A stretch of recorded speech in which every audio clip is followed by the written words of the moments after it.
The moment my brother leaned across the aisle and whispered those two words, with that slow, satisfied smile, I knew exactly what he thought was about to happen. No lawyer, he said, and the whole plaintiff side practically glowed with certainty. Their attorney, polished and expensive, had already settled into his chair, like a man watching a game he knew the final score of. The judge opened a thick folder in front of him, turned a page, then another. His face shifted in a way that had nothing to do with routine. Across the aisle, the attorney stood, his color drained. He looked at me the way people look at something they should have seen coming but somehow missed entirely. Oh my God. The words fell out of his mouth before he could stop them, and in 3 seconds, everything my family had built their certainty upon began cracking at the foundation. My name is Claire Donnelly. At the time all of this happened, I was 33 years old, a commissioned officer in the United States Army, and standing alone at a defense table, representing myself in a lawsuit brought against me by my own father and brother. No attorney beside me, no one coaching me through the fine print, just me, my documents, and everything that 11 years of service had quietly turned me into. But to understand how I ended up in that room, you need to understand the house I grew up in, because that house was the beginning of everything. I grew up in a small town in western Pennsylvania with my father, my mother, and my older brother, Marcus. We were not a loud family in the way that people usually mean. Nobody threw dishes, nobody screamed in parking lots. The damage in our house was quieter than that,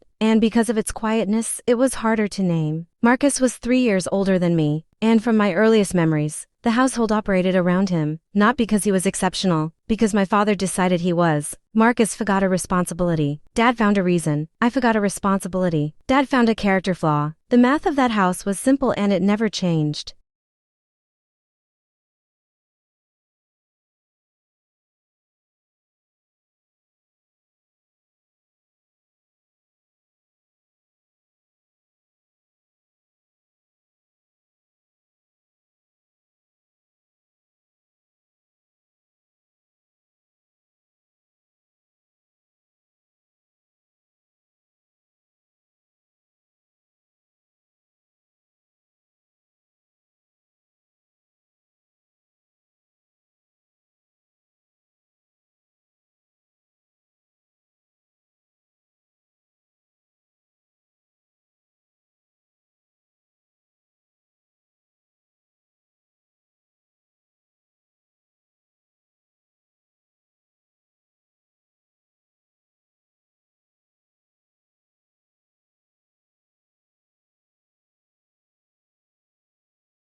Nobody moved. The silence lasted long enough that I thought perhaps people had not heard him. Then Marcus blinked. My father frowned. Vincent Hale stared at the bench. Judge Whitfield continued reading from my file. Extensive legal training, federal financial investigations, official testimony in numerous proceedings. He closed the file and looked directly at opposing counsel. According to her record, she has spent years handling matters considerably more complex than this estate dispute. I watched something move through Vincent Hawley's face. Not fear or recognition, the sudden, unwelcome understanding that he had read the situation entirely wrong. He reached for the copy of my file, provided during discovery, and began reading faster than I had seen him do anything. Then his color changed. "Oh my God," slipped out before he could stop it. Across the aisle Marcus sat forward. "What, no answer?" Dad frowned. "What is it?" Hale looked up from the file, then at my father, then at me. "Look at her record." His voice was different now, quieter. The confidence had not left entirely, but it had shifted into something more careful. The first witness I cross-examined was a neighbor of my grandfather's, a woman named Patricia Moreland, who had testified the previous day that Grandpa had discussed changing his will after my visits became more frequent. I approached the stand slowly. "Mrs. Moreland, you mentioned specific timeframes when those conversations occurred." She confirmed them. I nodded. "Do you know where I was on those dates?" She hesitated. Then I opened a folder. Military travel orders, certified deployment records. Every date she named, I was overseas.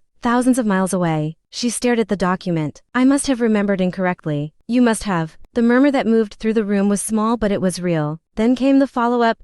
"Did my grandfather ever tell you I pressured him? Did you witness me pressure him? Did he ever seem afraid of me?" "No, no, and no." "So your testimony was based on assumption." She looked at her hands. "Yes." I returned to my seat. One witness, 5 minutes. And the careful architecture Hill had spent an entire day building had developed its first serious fracture. What finished the case was not any single moment. It was the accumulation. Security footage from the assisted living facility, showing my grandfather walking hallways, reading documents, discussing finances, making corrections, asking sharp questions. Nothing about him suggested a man being led anywhere by anyone. Then came the financial records. Years of bank statements organized chronologically, showing every transfer, every loan, every bailout my grandfather had quietly funded for my father and Marcus over the preceding decade. The amounts were staggering, hundreds of thousands of dollars, virtually none of it repaid. I displayed the totals on the projector. Marcus said nothing because there was nothing to say. The records came directly from the financial institutions. Then I displayed the emails, messages between my father and Marcus, messages discussing what they expected to inherit, messages discussing how to pressure Grandpa, messages that said, in Marcus's own words,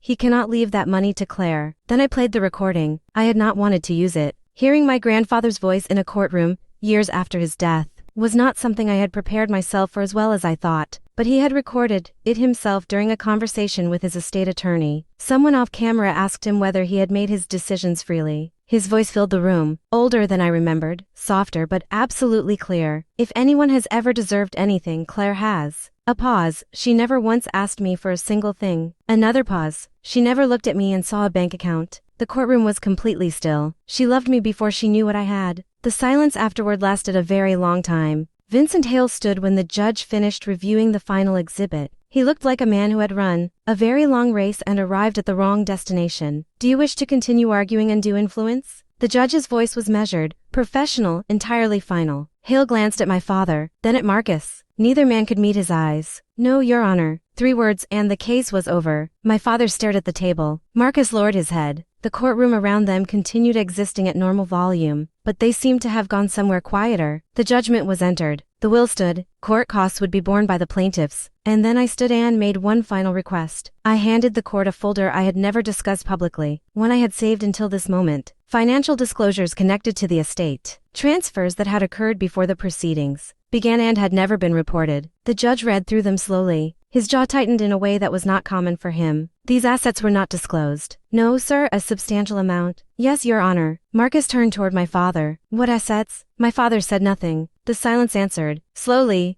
Marcus began understanding something that changed everything. He thought he knew about their arrangement. His father had kept secrets from him too. The judge addressed the clerk. "I want copies forwarded for further review." When the hearing ended, the room slowly cleared. I stood gathering my documents when I heard my name spoken quietly behind me. I turned. My father stood a few feet away. He looked exhausted in a way that had nothing to do with the day. He looked like someone who had been tired for a very long time and had finally stopped pretending otherwise. I never thought he started. His voice broke before he could find the end of the sentence. He tried again. I never thought you would become this. I looked at him. I thought about saying many things. What I said was simply, you never looked. He knew it was true. I could see it in the way his eyes moved to the floor. And then slowly, he said 3 words. I was wrong. 30 years late, standing in an emptying courtroom, but real. And before I could decide what to do with that, the color left his face. His hand went to his chest. He stumbled. Marcus shouted. The paramedics were there within minutes. And I stood watching the man who had spent my entire life refusing to see me, being carried toward an ambulance, understanding that some stories do not end the way you expect them to. I walked outside alone an hour later. The afternoon light had changed the way it does in the late part of the day, when the city throws long shadows and everything feels briefly suspended. I stood on the courthouse steps and thought about a backyard in Pennsylvania, and a man handing me a root beer, and the sentence he said that I never forgot. You know why they are wrong about you? Because they are measuring you with the wrong ruler. He was right. He was always right. And the thing I understood now, standing in the quiet of a day that had finally ended, was that the most important victory had not happened in that courtroom. It had happened years earlier, the first time I stopped waiting for my father to decide what I was worth.